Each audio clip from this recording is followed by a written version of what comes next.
Hi, this is Pastor Ray, and I am so excited that you are joining this session of small groups. Sitting around you in the room are going to be some people that I hope you're going to develop great relationships with as you journey together through the curriculum this semester. I would like to share with you some tips for making your small group time even better than you might even expect yourself. These are some things that we have learned and gleaned from over the years and observing people and observing small groups. So let's not waste any time. Here are some tips to make your small group even better. Tip number 1, be quick to listen.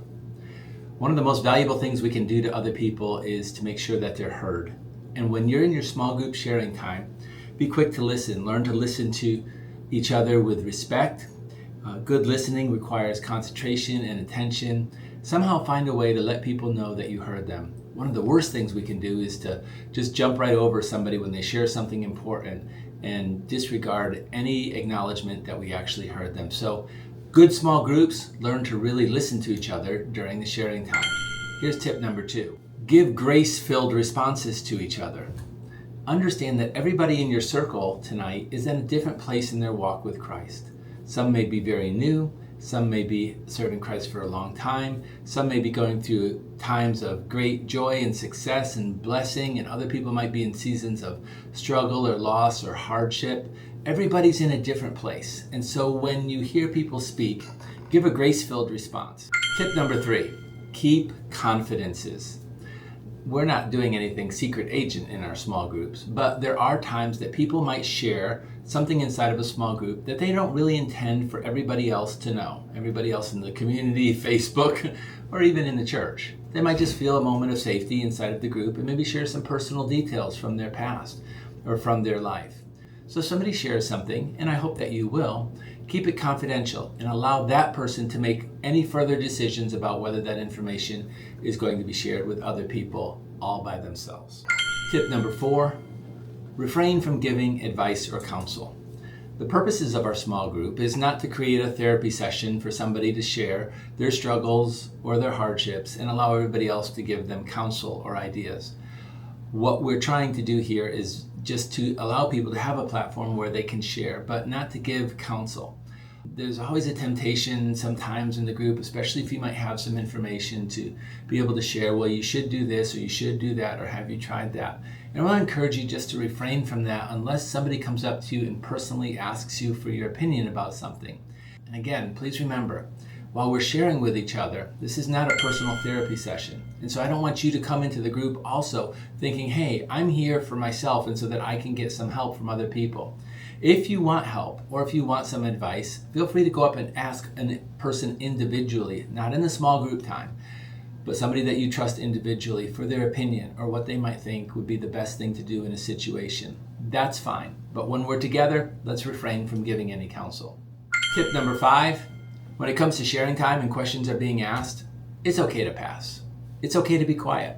You don't have to share on every single topic. And actually, we hope that you won't share on every topic because sometimes it would be really hard for the group to actually get finished in a reasonable amount of time if everybody shared on every topic. If something makes you uncomfortable, don't ever feel forced. Feel free to say, I'm going to pass on this one for whatever reason, and no questions asked. We'll move right along with the group. Tip number 6. Everybody gets to talk. Now, one of the things that we found in small groups is that people get the most out of small groups when they do have a chance to share their own thoughts, their feelings, their opinions, etc. But one of the dangers is that somebody doesn't have a self-awareness to realize how much they might be talking. And they take way too much time. And when they do that, people get bumped off the other side of the equation and they don't get a chance to share. Please be self-aware. Keep your comments to 2 or 3 minutes at the very most, even shorter if possible. But be very careful that you don't get so excited about sharing that you just go off into a 10 or 15 minute discussion about something. It's not that what you have to say is not important, it is. But if everybody took 15 minutes inside of the group, well, then our group sessions are going to be 3 or 4 hours long. And so if you can keep your comments shorter, it will open up the door to make sure that everybody gets to share during the course of the small group time. Avoid going into too much details, avoid going too far into the past. Sometimes when people want to say, I'm going through a hard time, sometimes they start all the way back at their childhood. I grew up in Minnesota, and then they bring you all the way through a whole travel log of their life to get to what happened to them yesterday. Tip number 7, it's okay to disagree.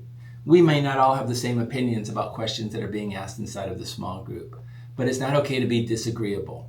Somebody might have a different opinion than you, but we don't have to get into conflict with them in that moment. Respect others who feel differently than you, and be careful. This is not a platform or a time to talk about your opinions about global issues, politics, etc. This is a time to focus on one thing and one thing only, and that is your relationship with Christ. Not everybody in the group circle has to completely agree about all things at all times. However, we want to be gentle and respectful toward others. And lastly, tip number 8, as a small group member, we all need to share the load and help each other out. This might mean being willing to bring some food one week. This might be willing to stay and clean up or help set up a little bit beforehand. This may be encouraging the facilitator. This is your group, and so taking some responsibility for it is going to make your group even better. Hey, I'm super glad and super excited. I hope these tips are going to help make your group feel a little bit more comfortable and help your group to be a little bit more productive.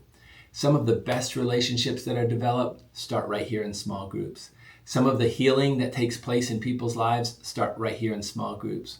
Some of the times that we can pray together, or I've seen God moments, they all take place inside of these small groups. Small groups can be an amazing opportunity for us to not just sit face forward like we do on Sunday mornings, but to sit face to face and do life together. And so I encourage you, get all you can out of this small group. Be faithful and tell your facilitator they're doing a great job. And together, let's see what God does this semester in these small groups. God bless.